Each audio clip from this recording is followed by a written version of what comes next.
So imagine spending, I don't know, 10 years of your life just sweating over a single discipline. You're experimenting, failing, pulling all-nighters to hone this very specific craft. Oh yeah, the classic creative grind. Right. And then one day, a machine swallows your entire life's work in what, roughly 2 seconds? And it doesn't just look at it, it extracts the literal math of your genius and then starts selling it back to your own clients for like a penny. It's a terrifying thought, honestly. It really is. So, welcome to the deep dive. Today, we are bringing you a stack of sources. We've got tech articles, research notes on artificial intelligence, TEDx transcripts, and documents outlining this brand new initiative called Protect the Art. Yeah, there is a lot to get through today. For sure. Our mission here is to look at how the people who create the culture we consume, the artists, the writers, are finally weaponizing their own data against the AI machines that are trying to replace them. So, okay, let's unpack this, because the tension vibrating through these sources is just intense. It really is. I mean, the stakes could not be higher for anyone who makes a living through original thought. We're dealing with this fundamental economic imbalance. In what way, exactly? Well, if you think about it, artists and creators generate the most valuable assets on the internet, right? Their output is the fuel for our media, our app designs, our entertainment, basically the visual language of our entire culture. Yeah, that makes sense. It's the stuff we actually want to look at. Exactly. But the tragedy we are seeing in the research is that many of these creators don't realize just how valuable their raw output is until a multi-billion-dollar artificial intelligence company scrapes it, absorbs it, and starts charging a subscription fee for it. Wow. Yeah, so we are moving way past that old sci-fi trope of, like, robots with laser beams taking over the world. Oh, absolutely. This is much more subtle. Right. It's this quiet, administrative kind of takeover. The fear radiating from the creative community in these articles, it's all about speed and scale.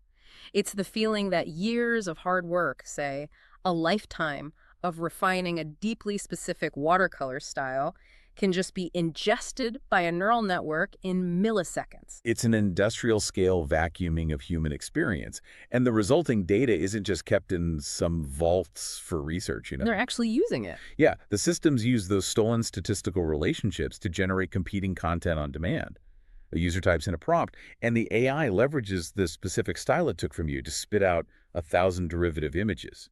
It essentially drowns out your original voice in a sea of cheap replicas. Which brings us to the personal catalyst behind a lot of the documents we are reviewing today. Because this whole Protect the Art initiative was spearheaded by an entrepreneur and author named Kary Oberbrunner. Right, and for him, this isn't just some abstract debate happening at a tech conference.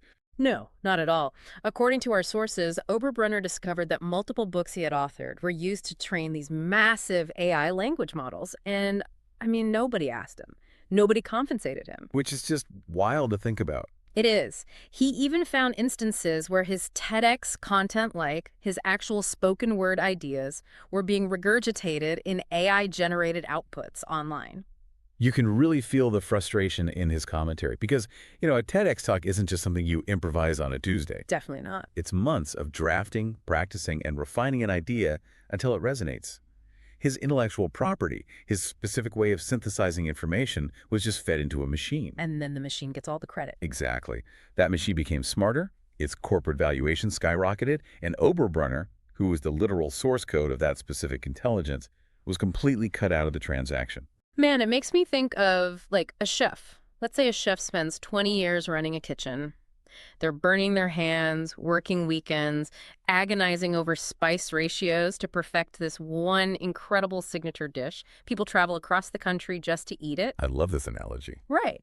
And then a tech conglomerate builds a robot, walks it into the dining room, and the robot instantly scans the molecular chemical makeup of the food. It goes back to a factory, mass produces the exact flavor profile, and parks a competing food truck directly in front of the chef's restaurant, selling the identical meal for 50 cents. That captures the economic displacement perfectly. The sheer disparity between the time it takes a human to create versus the time it takes a machine to ingest. But I want to play devil's advocate here for a second, because I know there are people listening who might think, well, welcome to the internet. Sure, the classic argument. Yeah, you put something out there in public, people are going to look at it. Humans do this all the time, right? A young art student goes to a museum, studies a Picasso, feels inspired, and goes home to paint something with similar jagged abstract shapes. Is what the AI doing really any different? Is this actual theft or just the unavoidable reality of having a public portfolio today? This raises an important question, and it actually sits at the absolute center of every copyright lawsuit currently tying up the courts. Oh, really? Yeah. The defense these tech companies use is that the AI is simply, quote unquote, learning, just like a human student does. Yeah.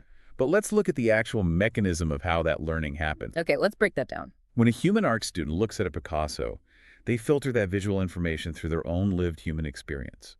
They have emotions, memories, physical limitations, a unique worldview.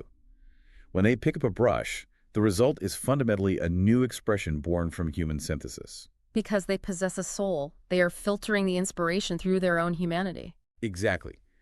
Artificial intelligence does not have a soul, an eye, or a perspective. It's a mathematical prediction engine. Right, it's just code. It does not feel inspired by a painting. It literally dismantles the artist's original work into data points, converting brushstrokes into pixels and pixels into numerical values.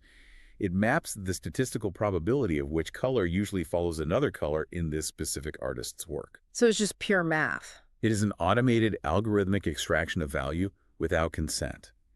And understanding that mathematical reliance brings us to a massive hidden vulnerability within these AI companies themselves. Wait, what kind of vulnerability? Because from the outside, they look pretty invincible right now. Well, to understand why they are so relentlessly vacuuming up human data, we have to look at how artificial intelligence actually survives. And I use the word survives deliberately. Okay, go on. Oberbrunner points out this incredibly fascinating reality in the notes. AI companies require a constant, unending, fresh supply of human-created content just to stay functional. Why, though? Haven't the big models already downloaded the entire internet by now? I feel like they have enough data to last forever. They have downloaded the historical internet, yeah. Yeah. But human culture is not static. Oh, right. Slang changes, new political movements emerge, fashion evolves, completely new aesthetic styles are invented. If an AI stops ingesting fresh human input today, it is effectively frozen in 2026. It becomes a cultural dinosaur. That makes a lot of sense. But beyond just staying culturally relevant, there is a much deeper structural mathematical flaw in the AI ecosystem. Our sources highlight a critical phenomenon. When AI systems start to increasingly train on AI-generated material, the overall quality of the machine's output actually begins to self-destruct. Yeah. If AI is so smart, why does learning from its own kind make it dumber? It's a well-documented technical issue called model collapse. Think about what an AI actually does. It predicts the most likely average outcome based on its training data. Human art is full of anomalies, weird choices, happy accidents, outliers. That is what makes human art interesting. But when AI generates an image, it flattens those anomalies into a smoothed-out statistical average. Here's where it gets really interesting, because the sources describe this like a digital echo chamber. Or let's use the analogy of a photocopier. Yes, perfect analogy. If you take a crisp, handwritten letter with all its unique pen pressure and slight imperfections, and you make a photocopy, it looks decent. But if you take that photocopy and make a copy of it, and then a copy of that copy, and you do it 10,000 times... It degrades. Exactly. The image loses all its fidelity, the unique edges blur together, and eventually the whole page degrades into this unrecognizable, muddy, gray smudge. That is exactly the mechanism of model collapse. Without the anomalies of fresh human input, the AI model converges into a statistical gray sludge. It forgets the outliers. It loses nuance. Wow. Unless you introduce a brand new, highly original human document back into the scanner, the machine's output becomes functionally useless. If you're listening to this and thinking, well, I'm an accountant or a project manager, why do I care about digital illustrators getting scraped? This is why. Absolutely. The media you consume, the websites you browse, the design of the apps you use every single day, all rely on this creative ecosystem. If model collapse happens on a massive scale, the internet you log into is going to become a bland, blurry echo chamber of a machine repeating its own boring averages. The stakes affect everyone who uses the digital landscape. It's not just an art world problem. So let me synthesize this.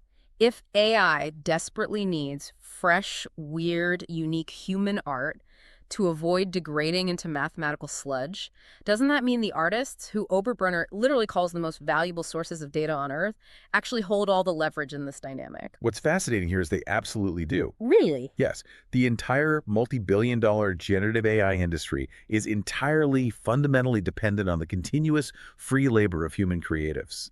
But it's a silent leverage. Because they don't know they have it. Right.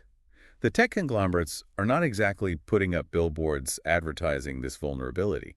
They're quietly sweeping up the data as fast as they can, just hoping the human creators don't realize how vital they are to the machine's survival. But if artists hold all this hidden leverage, the obvious question is, why are they losing so badly? The disconnect isn't a lack of power, it's a lack of timing. They are losing because of the deeply ingrained habits of the modern internet. Right. Which brings us to the practical defense mechanisms outlined in the sources. Because Oberbrunner isn't just pointing out the flaw in the system, he's proposing a structural behavioral shift. Yeah, exactly. This is the core of the Protect the Art initiative. It promotes a philosophy that sounds incredibly basic, but is actually a radical inversion of how creators operate today. The philosophy is simply protect first, promote second. Well, it forces a pause. Yeah. And that pause is everything. Because the instinct for a creator is the exact opposite. You finish a painting or you render a 3D animation, and the dopamine hits. You are so excited to share it that you immediately upload it to Instagram, TikTok, or your online portfolio. You promote first. And the millisecond that file hits a public server, the scraping bots log it, ingest it, and strip it of its context. It's gone. The old way of doing things is a trap. So the initiative introduces a tool called Instant IP, with IP standing for intellectual property. And the mechanics here are crucial to understand because it integrates blockchain technology. Which I know can sound intimidating. Oh, for sure. I know the word blockchain makes a lot of people instantly roll their eyes because they associate it with crypto bros and speculative currency. But looking through these documents, they aren't using it for finance. They are using it purely as a defense layer. So how does that actually work against a scraping bot? We have to demystify the technology here. A blockchain in this context is simply an immutable, permanent digital ledger. It is a mathematical notary public. A notary public, I like that. Yeah, it's a public record that cannot be erased, altered, or backdated by anyone, not even the person who created it. But let me stop you there, though, because initially, I completely misunderstood this.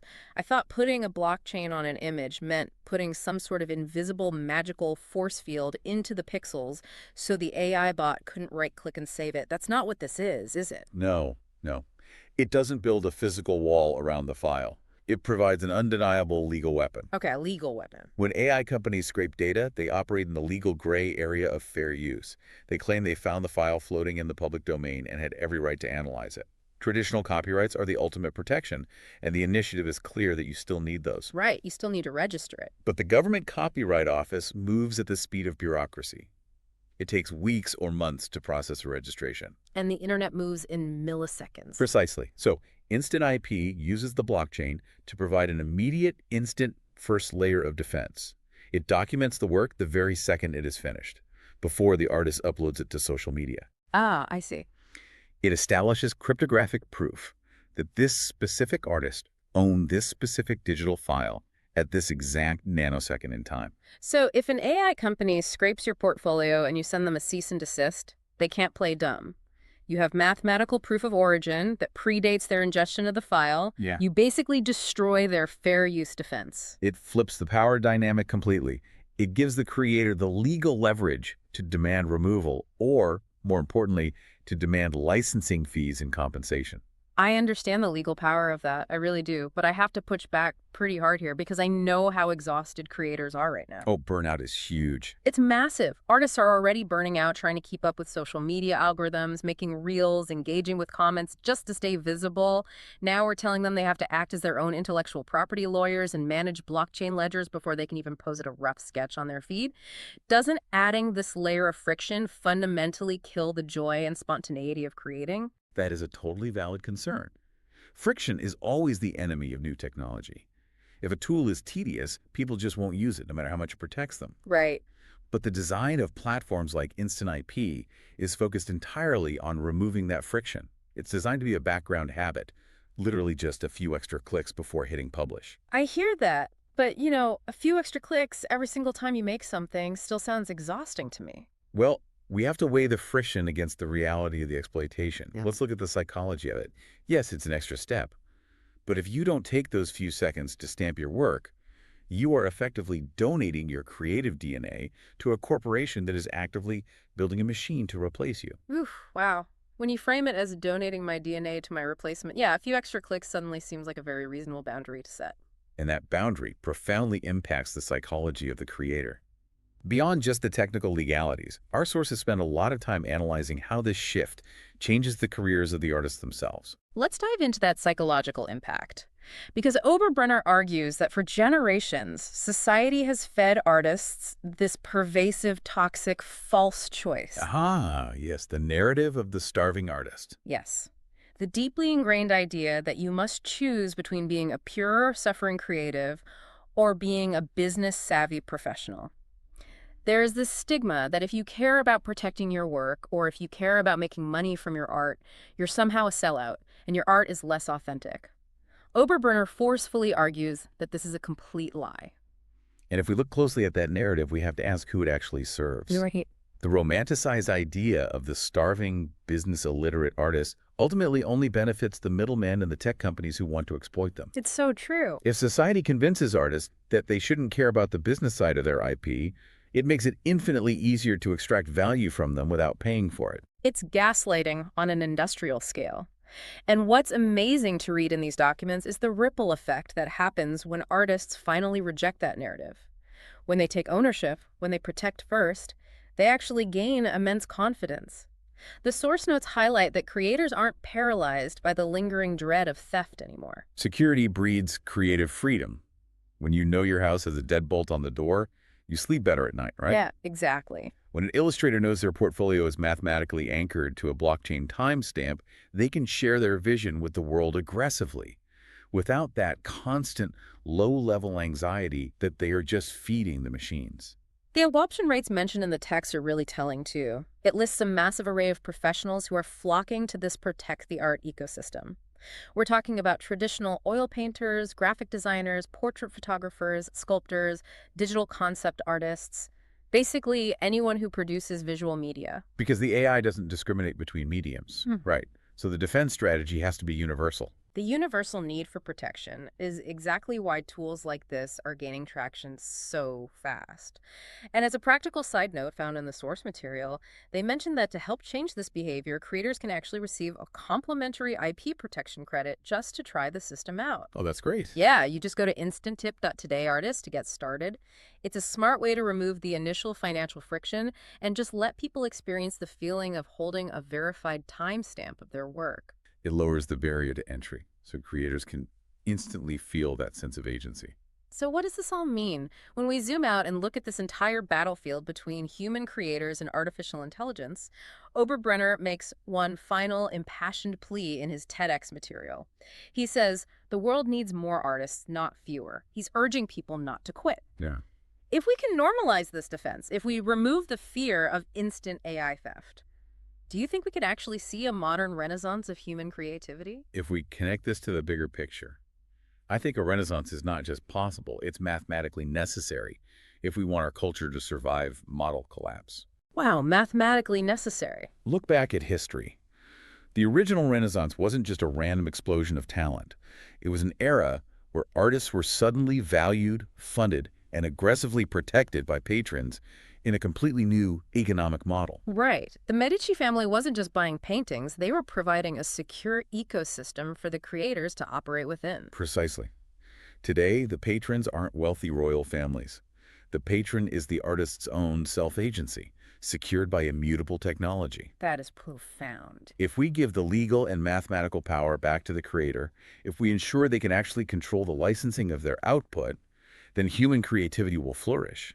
Because for the first time in the digital age, artists won't be competing on a rigged playing field against a machine that stole their playbook. They will be negotiating from a position of undeniable strength. To synthesize all of this for you listening, the explosive growth of artificial intelligence over the last few years has turned human creativity into the world's most valuable, unpaid training data. It is an extraction that happens in the blink of an eye, threatening to drown out original voices and collapse the digital ecosystem into a blurry sludge of averages. Yeah, the sludge. But the creators actually hold the leverage. The machines need them to survive. Through tools like immutable blockchain ledgers and initiatives like Protect the Art, that leverage is finally being weaponized. It's proof that fiercely protecting your intellectual property doesn't stifle your creativity. It's the only way to sustain it in the modern world. It's an absolutely necessary evolution for the survival of art. But I want to leave you with one final thought to mull over as we wrap up this deep dive. All right, what is it? If the new mandatory golden rule for every creator on Earth must be protect first, promote second, and if every single new piece of human expression must be locked behind a cryptographic defense wall before the world is safely allowed to experience it, how will this fundamental shift change the spontaneous, deeply communal nature of art sharing that humanity has relied on for centuries? Man, that is a heavy question. It fundamentally changes the vibe of standing in front of a painting, knowing that before you were allowed to feel something from it, it had to be mathematically armored against invisible scrapers. It really is a completely new world. It is. Well, thank you for joining us on this deep dive. Keep creating, stay curious, and always think critically about the information and the art you consume.